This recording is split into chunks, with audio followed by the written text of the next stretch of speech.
नमस्कार दोस्तों, स्वागत है आपका फिर से मेरे चैनल पे। चलिए आज की कहानी को शुरू करते हैं। आज की कहानी का शीर्षक है भगवान पर भरोसा। एक पुरानी सी इमारत है जहाँ वैद्य जी का मकान है। पिछले हिस्से में वो रहते हैं और अगले हिस्से में दवाखाना उन्होंने खोल रखा है। उनकी पत्नी की आदत थी कि दवाखाना खोलने से पहले उस दिन उनके लिए आवश्यक सामान जो भी घर के लिए चाहिए होता था वो एक चिट्ठी में लिख के दे देती थी। वैद्य जी गद्दी पर पहले बैठकर भगवान का नाम लेते, फिर चिट्ठी खोलते और जो पत्नी ने सामान लिखा है उसे देखते और फिर भगवान परमात्मा से प्रार्थना करते, मैं केवल तेरे ही आदेश के अनुसार तेरी भक्ति छोड़कर यहाँ दुनियादारी के चक्कर में आके बैठा हूँ। वैद्य जी कभी अपने मुंह से किसी भी रोगी से फीस नहीं मांगते, कोई देता कोई नहीं देता, किंतु एक बात निश्चित थी कि जो ही उस दिन की आवश्यक सामान की सामग्री पूरी हो जाती उसके बाद वो किसी से दवा का पैसा भी नहीं लेते, चाहे रोगी कितना ही धनवान क्यों ना हो। एक दिन वैद्य जी अपने दवाखाने में बैठे हुए थे। गद्दी पर बैठकर परमात्मा का स्मरण करके पैसे का हिसाब लगाने लगे। आवश्यक सामान वाली चिट्ठी खोल के देखी तो चिट्ठी को एक टक देखते ही रह गए। एक बार उनका मन भटक गया। उन्हें अपने आंखों के सामने तारे चमकते हुए नजर आए, किंतु शीघ्र ही उन्होंने अपनी तंत्रिकाओं पर नियंत्रण पा लिया। आटे, दाल, चावल आदि के बाद पत्नी ने, आप जानते हैं क्या लिखा था? पत्नी ने लिखा था बेटी का विवाह 20 तारीख को है, उसके दहेज का सामान। कुछ देर सोचते रहे, फिर बाकी चीज़ों की कीमत लिखने के बाद दहेज का सामान जो लिखा था उसके आगे उनकी पत्नी ने लिखा था, यह काम परमात्मा का है, परमात्मा जाने। एक दो रोगी आए, उन्हें वैद्य जी दवाई दे रहे थे। इसी दौरान एक बड़ी सी कार उनके दवाखाने के सामने आके रुकी।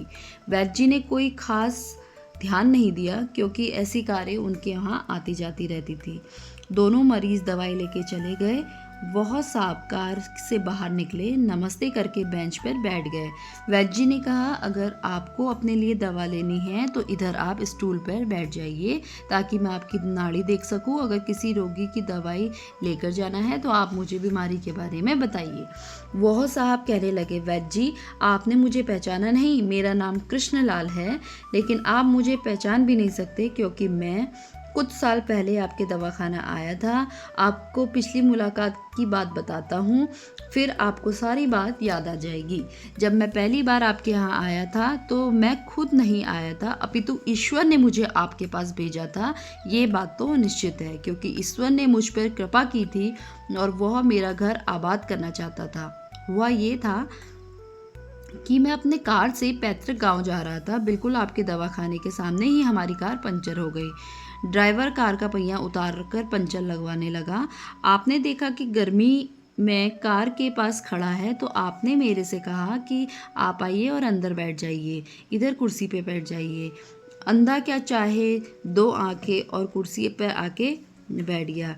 ड्राइवर ने कुछ ज़्यादा ही देर लगा दी थी। एक छोटी सी बच्ची भी आपकी मेज के पास खड़ी थी और बार बार कह रही, चलो ना बाबा मुझे भूख लगी है। आप मुझसे कह रहे थे कि बेटी थोड़ा धीरज रखो, चलते हैं। मैं यह सोचकर इतनी देर आपके पास बैठा ही था कि मेरे ही कारण आपके खाना खाने में देर होती जा रही थी। मुझे कोई दवाई खरीद लेनी चाहिए थी ताकि आप मेरे बैठने का भार ना महसूस करें। मैंने वैद्य जी के पिछले 5-6 साल से इंग्लैंड में कारोबार कर रहा हूँ। इंग्लैंड जाने से पहले मेरी शादी हो गई है, मैंने आपसे ये बोला, लेकिन अब तक मेरे कोई भी बच्चे नहीं हैं। यहाँ भी इलाज कराया, वहाँ इंग्लैंड में भी करवाया, लेकिन मुझे हर जगह निराशा ही मिली। तो आपने कहा, मेरे भाई भगवान से निराश ना हो, याद रखो उसके कोष में किसी चीज़ की कमी नहीं है। आस, औलाद, धन, इज्जत, सुख, दुख, जीवन, मृत्यु सब कुछ उसी के हाथ में है। यह किसी वैद्य या डॉक्टर के हाथ में नहीं, ना ही किसी दवा में होता है। जो कुछ होना होता है सब भगवान के आदेश से होता है। औलाद देनी है, उसे छीनना है, ये सब कुछ भगवान के हाथ में है। मुझे याद है आपकी बातें मेरे दिमाग में घर कर गई। साथ ही आपने बोला कि ये पुड़िया ले जाइए, इसे खाइए, अपनी पत्नी को भी खिलाइए। इनको 2 भागों में विभाजित करके अलग अलग लिफाफों में आपने मुझे डाल के दे दी। मैंने वो लिफाफा अपनी पत्नी को दिया और हमने भगवान का नाम लेके वो दवाई खाई।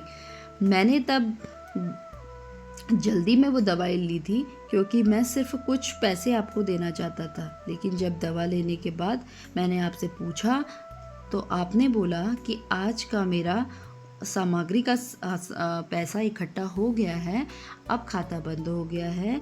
मुझे आपकी बात ये समझ नहीं आई कि खाता बंद होना क्या है।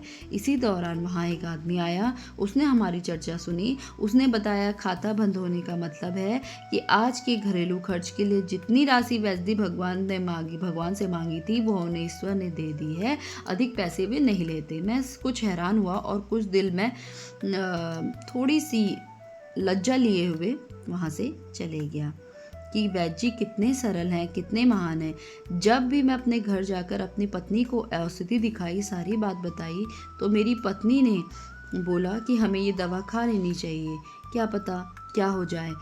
फिर हमने वो दवाई खाई और कुछ टाइम बाद मेरे घर में 2 फूल खिले। हम पति पत्नी हर समय प्रार्थना करते रहते थे।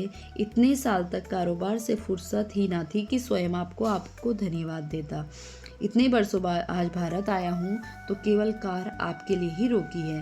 वैद्य जी, हमारा सारा परिवार इंग्लैंड में सेटल हो चुका है। केवल मेरी एक विधवा बहन अपनी बेटी की शादी भारत में कर रही है।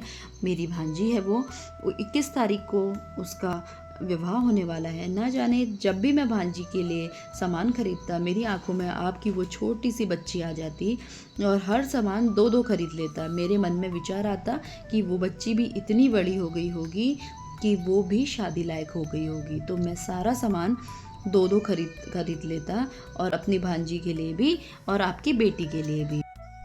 और फिर मैंने उसके लिए कुछ और सामान भी जोड़ा है, जो मैंने चाहा कि आपकी बेटी के लिए भी ले लूं, क्योंकि मुझे वो भी अपनी बेटी और अपनी भांजी जैसी ही लगती है। ऐसी बातें सुनकर वैद्य जी की आंखें चौकन्नी रह गई।